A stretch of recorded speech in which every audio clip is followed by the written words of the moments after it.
So for the last part of the webinar, I'm just going to take you through the Consultation Skills for Pharmacy Practice programme, and in particular we're going to focus on the assessment part of the programme.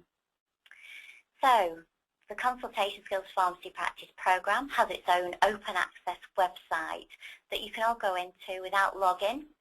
It's a 6-step learning and development pathway to support you on reflecting on your own current skills, learning new skills, and assessing your knowledge of consultation skills and behaviours.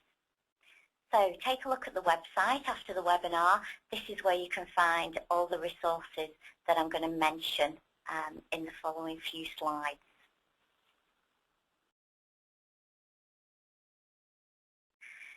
So this is what the learning and development pathway looks like, and you can see the 6 icons there, and they all represent a different part of the learning and development pathway. So you can see the light bulb, and that gives a good explanation of why consultation skills are so important for the pharmacy profession today, and we've already covered some of those things earlier on in the webinar. The second part you'll see is the rosette, which highlights the national practice standards for consultation skills. So those are the standards that are expected of all pharmacy professionals when they're talking to patients. You see the clipboard there. That's the self-reflection part of the pathway, and that includes different tools to support you on reflecting on your practice. See the green book there? That's where we've included all the different learning materials for you. The bit I'm going to concentrate on at the moment is the assessment part. So you can see the tick under the microscope. That takes you into the assessment part of the pathway. The 6th and final part is the CPD logo. So it's about ongoing improvement. So when we look at consultation skills, we don't like to think of it as a tick box exercise. It's something that you need to keep revisiting throughout your career and thinking about what can I actually do to make my consultations more effective for me and for the patient.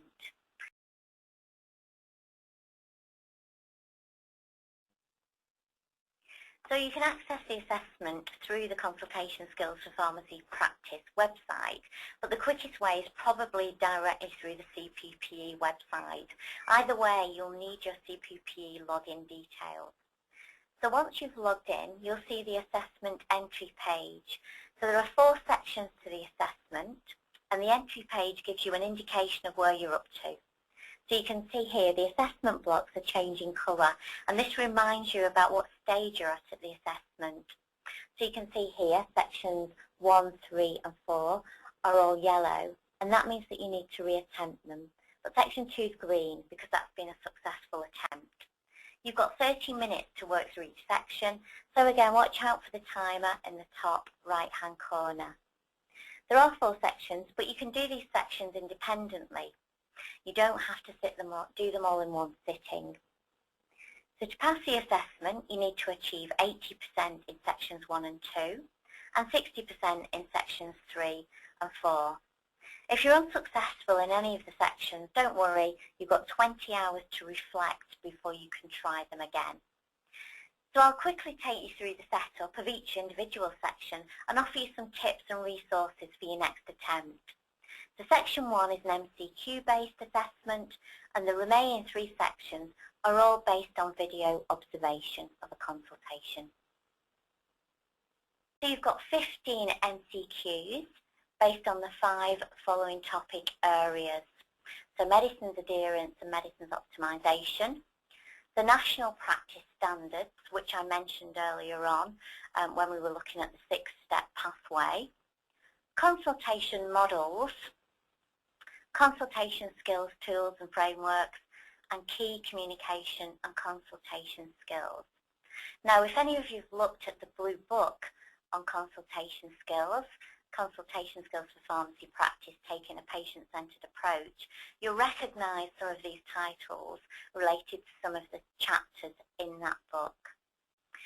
So the overall aim of the section is to check your knowledge of consultation skills and of the national practice standards, because it's really important that as you carry on developing your consultation skills, you're working towards those practice standards and continually developing your practice.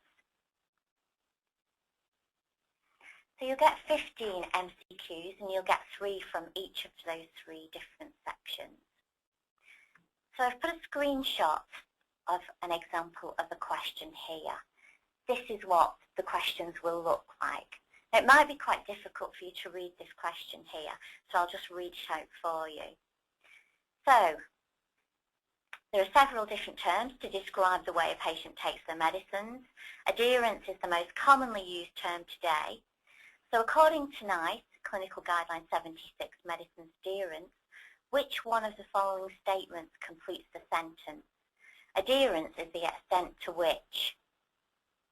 So you can see there are 5 suggested answers there. There may be more than one suitable response, but what we want you to do is choose the most appropriate response. You can then move on to the next question just by pressing the submit answer. I'll give you a start to 10. The right answer in this case is number 3. So the 2 key resources which will help you through section 1 are the Consultation Skills for Pharmacy Practice Distance Learning Programme, which I've just mentioned on the earlier slide, which many of you might have received through the post last March. And that's the blue book you can see there on the screen. And you'll find that in the learning part of the pathway. The other main resource is a set of the National Practice Standards. And to find these, you just access the pathway within the programme and click on the rosette icon for the standards. You're not expected to know the standards off by heart, but you need to keep referring to them so you've got a good idea of the expectation of practice.